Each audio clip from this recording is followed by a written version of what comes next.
Yeah, we originally planned to talk a little bit more, so we actually are sort of done, but you know, we're just going to keep playing because you're still here, and if you get up and leave, no one's going to think you're rude. Except me. Okay, we were playing around with a couple things while we... I have a question for Sam. Yeah, question. You were mentioning how far afield this is from your usual style. Yeah.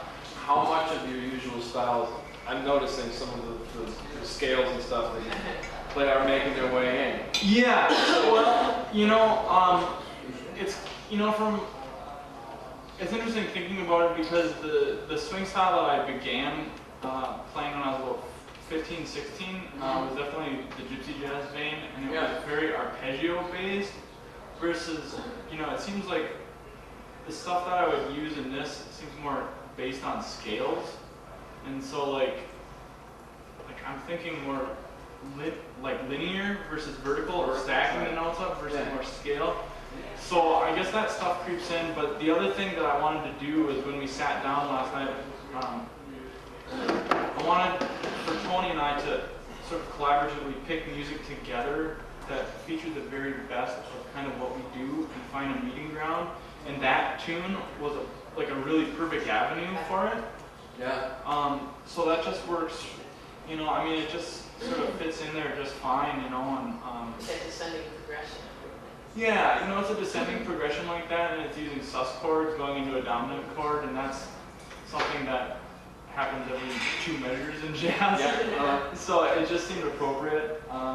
So yeah, I mean, that honestly, it's like you can't not have that stuff creep in because It's music. It's yeah, kind of how it works. you know, and yeah, Music creeps in. yeah, music creeps in when you're playing music. Who knew? Who knew? No, but I mean, ultimately, it's Got that on tape. Okay. But I mean, ultimately, I think, you know, What can we do to avoid that? what can we do to avoid music being you know, I just try and take each piece as just like, it's got melody, it's got harmony, it's got rhythm, and just trying to play what's appropriate for the piece, and Sure. doing what I know how to do. You know, I can't do what I don't know how to do, but I'm certainly trying to learn more in this vein, so I mean, I hope that addresses. I think the other thing is just the musicality of your training layered on this kind of material. You don't need, we were talking earlier about how much of gypsy jazz is about just rapid fire, unbelievably fast, very quick, articulated sound, no sustain, bam, bam, bam, bam, one note after another. And though your scales, for some of us, appear to be pretty fast, at the same time, the melody line or the line of the improvisation, whatever, still comes out very strongly to me. I can really hear that over the top of what I'm playing here. And I find that it's different from what someone else might choose to play, but I find it, it's like a hybrid. I like that. Yeah, I mean, Here.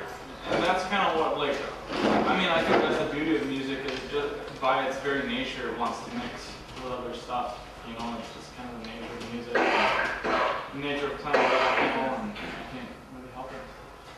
Right. You were talking about how you both learned this song, or you taught it, Anthony taught it to Sam when you were 15 or something like that.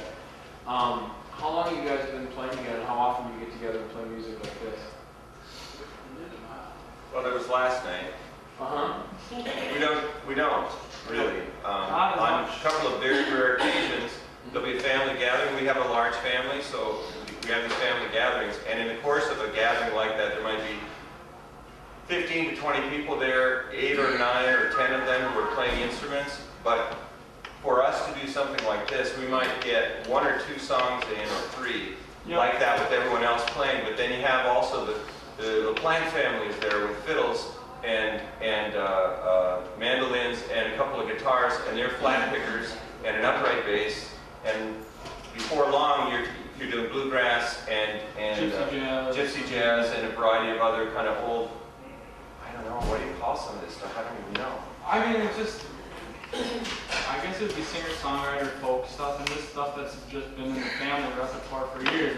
And to me, like, that's how I learned how to play. It was just by, you know, it was just like a circle of people, and very first, well, let's join the musical circle, and Because it was not like a conscious decision. It's like, oh, this is just what you do. Right. Because, you know, going to my grandmother's house when I was really little, you know, it's like, I can still remember like the excitement of being a little kid and hearing the clasps on Tony's and Paul's guitar cases popping open. I remember that sensation, being in her kitchen where it was dark and those sparkly lights kind of. Man, we're really getting somewhere now. Yeah, but I just remember, but for me what it was is that excitement, you know, of just knowing that music is about to occur. But honestly, doing like what we're doing right now, we've never really had an opportunity to do just exactly this. It's more been a jam session. So we're honored. Well, somewhere, I mean, this is really fun for us to be able to do this. And I think, you know, even though we don't have other material, we've got a couple other things we can play if you're interested that we would do before we call it good. You know what? I threw out to you this morning this. I really like what he did with it. This is a Warren Zevon song that I've been playing as a solo for a while. Well, lately I haven't been playing it, but Sam and I sat, again, you were asking how much we played. This is one that he just learned this morning that we played together, but I think it'd be fun for you. You notice we're not doing anything up-tempo. I mean, this is all really slow, ballady stuff, and that's what we wanted to do. So, I know sometimes if it's a kind of listening audience that wants to be, but I know you're not that audience. I don't think anybody here wants to dance. Don't worry about it. Oh, good, thank you.